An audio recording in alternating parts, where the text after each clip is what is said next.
Hello dear students, today we are going to learn a new chapter, that is chapter 13, motion and time. So to understand about motion, I would like to show you a video and explain you in the video what motion is. And we are also going to learn about the types of motion in the video. So this is the video that tells about the motion. See, you can see a car from point A is changing its position and going to point B. So the car is changing its position, okay, from one place to the other place, and it is moving. So it has reached B now. So now what is motion? Motion is change in position of an object with time. So what is motion?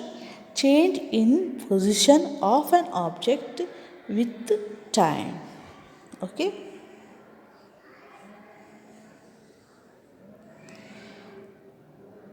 Now we are going to learn about the types of motion. So I hope you understood about the motion. What is motion? The change in position of an object. Whenever an object moves, it will change the position. So we are considering time also. Okay, change in position of an object with the time. Okay, as time passes, where the object is moving, in which position the object is there. So that is called motion. And we are going to learn about the types of motion, and this you have already learned in 6th standard, that the first type is rectilinear motion. Motion in a straight line. Okay, motion in a straight line. So here the motion is always in a straight line, in a line. Okay, so the examples are a car moving on a straight road is an example for rectilinear motion.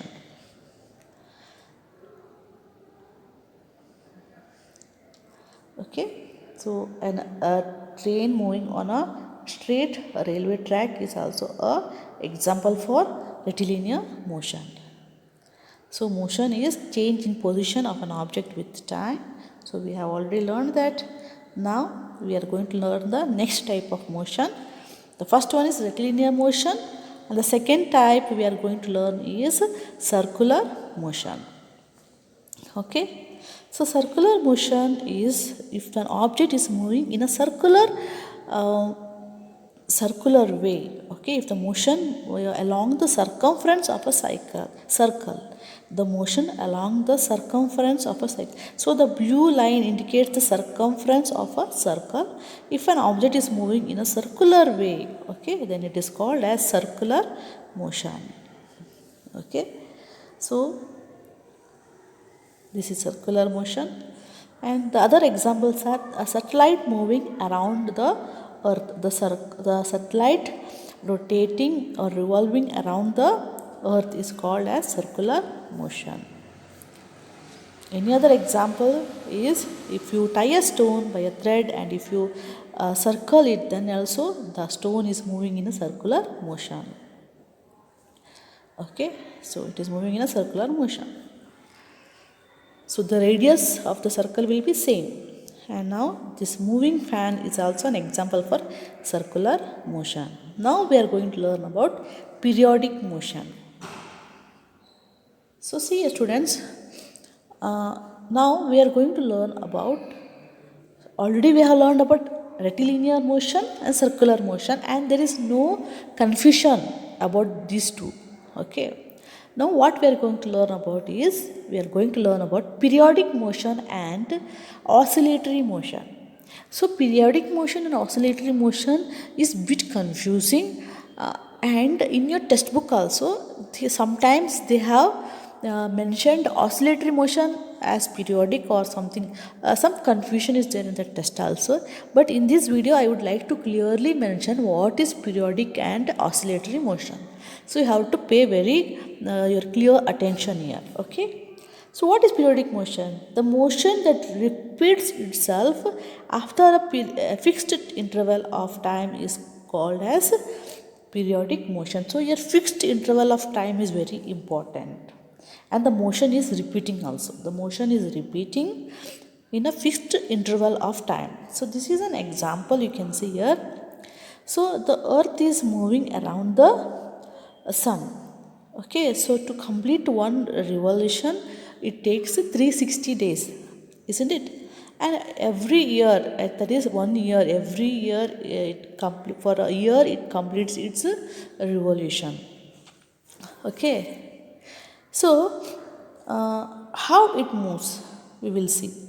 So they have given the position as a position A, B, C, D. So the earth moves from position A to B and C and D. Can you see it? Yes. Okay, and it takes 360 days. 365 days. Sorry, 365 days, and the time is fixed. And again, if it wants to move again, it has to come to from A, it has to come to B, C, D, and come to rest at A. Okay, so understood this? Okay, see here. See how the motion of the earth around the sun is. They have told the position. From A it goes to B, from B it goes to C, from C it goes to D, and finally from D it comes to A. Okay, and the time is always fixed, that is 365 days. That is 1 year. And the next example is about the clock. So in the clock you have two type of hand.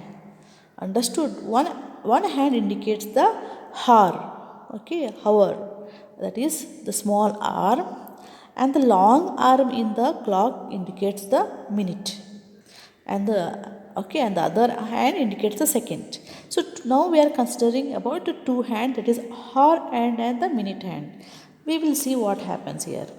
In here also the same thing. They have given the position, isn't it? From A, B, C, D. Okay, so the hand is going from A, B, C and D and again coming to A. And the time is fixed now. Okay, the time is fixed. You know that. For 1 hour it will take 60 minutes. Always for the hour and it will take 60 minutes. Okay, for the minute hand it will take 60 minutes to complete 1 hour. And the same for the hour hand, that it repeats every 12 hours. So always it will repeats. Okay, and see the position how it moves, isn't it? Yes, and this motion is repeated also. Now coming to oscillatory motion. See here, to and fro. That is, to and fro means forward and backward motion of an object about its mean position is called the oscillatory motion. What is the meaning of mean position? See, this mean position is not there in periodic motion. Okay, this mean position is not there in periodic motion. Okay, but in oscillatory motion, the motion is to and fro. The motion is to and fro, and there is a mean position. What is that? We will see. Okay, now you have to clearly understand what is periodic and oscillatory motion.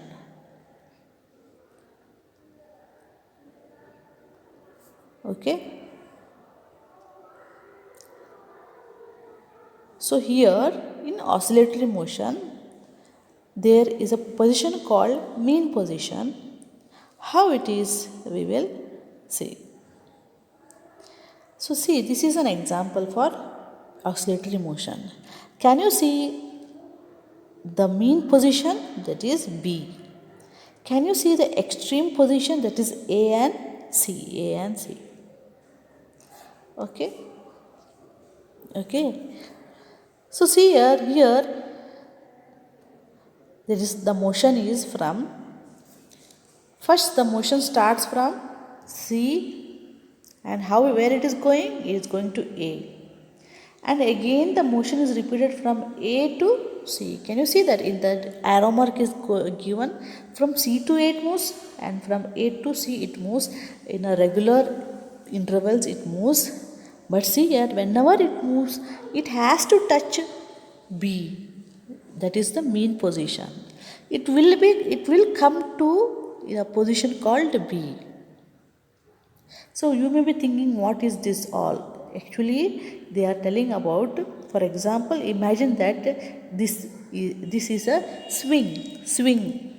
Okay, do you know what is swing? So children will play on a swing, isn't it? Yes. So think that the swing has gone to C. Okay, and again the swing is coming back to A, and again from A position it goes to C position. So whenever it is moving from C to A and A to C, it will be coming, it has to uh, uh, it has to come to its mean position. Okay, so if it is coming to mean position, then it is a oscillatory motion. But whereas in periodic motion, and again in periodic motion, again and again the rotation or the motion was not okay, not touching the mean position. Okay, it will complete one cycle. Think about the clock. Okay, the hour hand, it will complete one cycle and again it is repeating, completing one cycle and again it is repeating, isn't it? So the motion that repeats itself in regular intervals, that is called periodic motion. Whereas the motion, okay, the motion that repeats, whereas so this is a periodic motion. Okay, so the motion that repeats itself after a fixed interval of time is called periodic motion. Here mean position is not there. Whereas what is oscillatory motion? So the to and fro movement, backward and forward. Think about the slide. Think about the swing. Okay, so in a swing or in a clock pendulum, okay, think about that. The to and fro movement is there. Okay, object about its mean position, their mean position is there, then it is called as oscillatory motion. In periodic motion there is no mean position. Okay, so this is about the types of motion. Hope it is clear for you. See here, motion is the change in position of an object with the time. There are different types of motion. They are motion along a straight line, that is rectilinear motion. There is motion of a car on a straight road. Then periodic motion. So this is the motion of a car in a straight road. Then periodic motion. Periodic motion is motion of earth around the sun. Okay, I think that this is the earth and the earth is moving around the sun. Then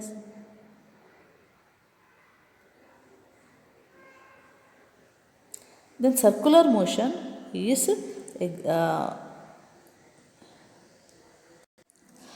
the motion along a straight line, that is rectilinear motion. Example is motion of a car on a straight road. Can you see the motion of the car on a straight road? And the periodic motion example is motion of earth around the sun. Imagine the earth is moving around the sun and every time it is repeating and repeating. Okay, and that is called periodic motion. And what is circular motion?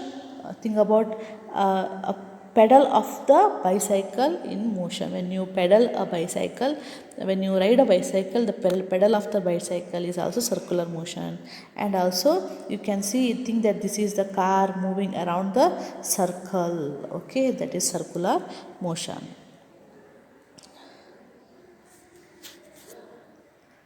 The next concept is speed. What is speed? Speed is the distance covered by an object in unit time is called the speed of an object. Okay, the distance covered by an object in a unit time is called speed. So in speed, in motion we did not think about distance and all, but in speed we are thinking about the distance covered by an object in unit time. So if you want to know the speed of an object, think that you always tell so that if a car or a bus is riding fast, what will we say? That car has come with a great speed. Okay, so if you see a bike racing, okay, so you will tell that how this bike has come with a great speed and all. You know the word speed, but you don't know what actually the word speed is. What is the meaning of word speed. So to calculate speed, to understand speed, we have to know the distance and also the time. So the distance covered by an object in a unit time is called speed of the object. Example, if a car covers a distance of 100 kilometers, so here what is the distance? 100 kilometers. So how much long it has traveled, that is the distance in 1 hour. So this is the time. So think that if a car travels a distance of 100 kilometers in 1 hour and a bus covers a distance of 50 kilometers in 1 hour. Now tell me who has come with more speed? Then the speed of the car is more because it has traveled 100 kilometers in 1 hour, whereas the bus has traveled only 50 kilometers in 1 hour. Then you will say the speed of car is more than the speed of the bus. So now understood? Only if you know the distance covered and time, you will come to know how much is the speed. To calculate speed, we have a formula that is speed is equal to distance covered by time taken. So distance covered how much? 100 or 50, and time taken is how much? 1 hour. So this is the formula to calculate speed. So before going with the calculation and all, we will study about motion only. In under motion, we will study about uniform motion and non-uniform motion. What is uniform motion? For that, to understand that, we already know what is speed now. Speed means the distance covered by an object in a unit time. So if the speed of an object is constant, it is in uniform motion. Constant means what? Same. So for 1 hour, it has covered 100 kilometers. And if in the other next hour, if it covered 100 kilometers, then say if it is covering same distance in the same period of time, then it is in constant speed. Okay, so if it is if think that you are in a car, understood? So your daddy is driving the car in what speed? 100 kilometers in 1 hour. So every hour you have covered 100 kilometers, 100 kilometers per hour. Then it is your speed is constant, same speed.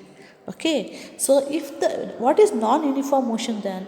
If the speed of an object keeps changing, it is called non-uniform motion. If the speed of the car is changing means sometimes your daddy will ride fast and he will cover 150 or 120 kilometers per hour, and afterwards he feels okay, let me drive little slowly, then he covers only 80 kilometers in 1 hour. Then the speed will keep on changing, then it is called non-uniform motion. So there are two types of motion, that is uniform and non-uniform motion. So now coming to speed itself. Understood? How to measure speed? Already we know this is the formula to measure speed. See, speed is there. How to calculate speed? Distance should be there or time should be there. Now next you see, they have given examples here. The speed of an object can be measured if we know the distance covered of the object and the time taken. So see here, example already given. If a car covers a distance of 100 kilometers in 2 hours, so 100 kilometers in 2 hours, then the speed of the car is distance covered how much? 100 kilometer. Time taken how much? 2 hours. Then speed is equal to distance divided by time is equal to 100 by 2 is equal that is 50 kilometer per hour. So kilometer means 100 kilometer. The unit is given, say, kilometer per hour. So this is the unit, km per hour. Km means kilometer. Now, if we know the speed of the car, so now we are going to twist that. What twist we are going given here is, if we know the speed of the car and the time, can we find the distance covered by it? So we know the speed of the car and time. Can we find the distance covered by it? For that also we are having formula, that is distance is equal to speed and time. If you know the speed and time, then you can calculate the distance. So speed into time. Speed how much? 50. Into time how much? 2 hours. So is equal to 100 kilometers. The distance is 100 kilometers. Yes, the distance is 100 kilometers. Now one more twist. If we know the distance and also we know the speed also. Okay, we know the distance covered by the car and the speed. We can find the time taken.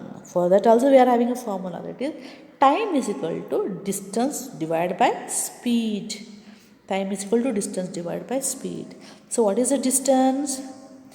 100 kilometer. And what is the speed? That is 50. So if you add this formula, you will get the answer, that is 2 hours. So dear students, to see it looks so easy and all, but you have to learn these formulas. The formula to calculate speed, the formula to calculate distance, that is speed into time, and formula to calculate time, that is time is equal to distance by speed. You have to remember this formula. So now here we have only seen one unit, kilometer per hour. Only one unit we have seen. Now we are going to learn about the units of time. So what is the basic unit of time? Is second, that is S. Okay, so the largest unit of time is minute and hours. So we are having 3 units now. One is second, minute, hour. Okay, so this is what and also for the distance we are having 2 units, that is kilometer and meter. Kilometer and meter. Okay, remember that. And because of that, the unit for speed is, okay, these are the units.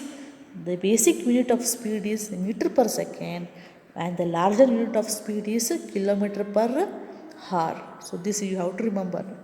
The question may come like that, calculate in meter per second. Sometimes in the question they will give kilometer, and they will kilometer per hour, and they will ask you to convert it into meter per second. So that you have to understand. Okay, so how to understand that? So this will help you. Okay, so 1 kilometer means, if you want to convert kilometer into meter, what we have to do? 1 into 1000. Okay, 1 into 1000 we have to do. Okay, and if you want to convert hour into minute or second, what we have to do? If you want to convert it into minute, 1 into 60. If you want to convert it into second, 1 into 60 into 60. So this is what we will get. If 1 kilometer per hour is nothing but 1 divided by 3.6 meter per second. And always think this. Okay, see here, for this lesson we are having so many problems also. Okay, we have to write like math problems we will be having now. We have some problems also. When we solve this, we will understand that how to convert. So if you want to convert kilometer per hour into meter per second, you have to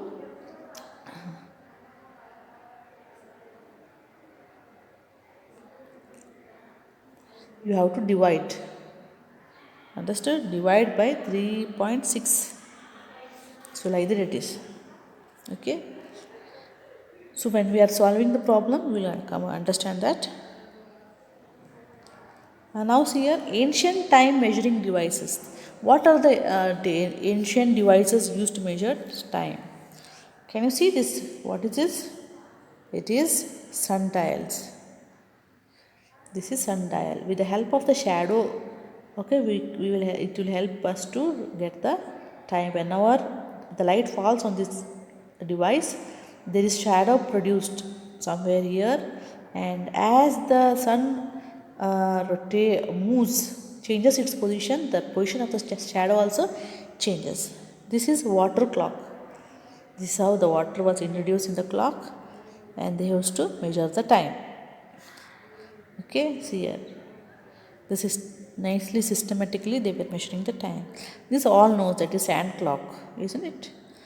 Every time you have to turn it upside down so that you will get the new reading. And also once again the sundial they shown the shadow, isn't it? Once again the same picture. Nowadays how to measure the time? Time is measured by using clocks and watches. Clocks and watches make use of periodic motion. Okay, already you learned that clock and watch make use of periodic motion.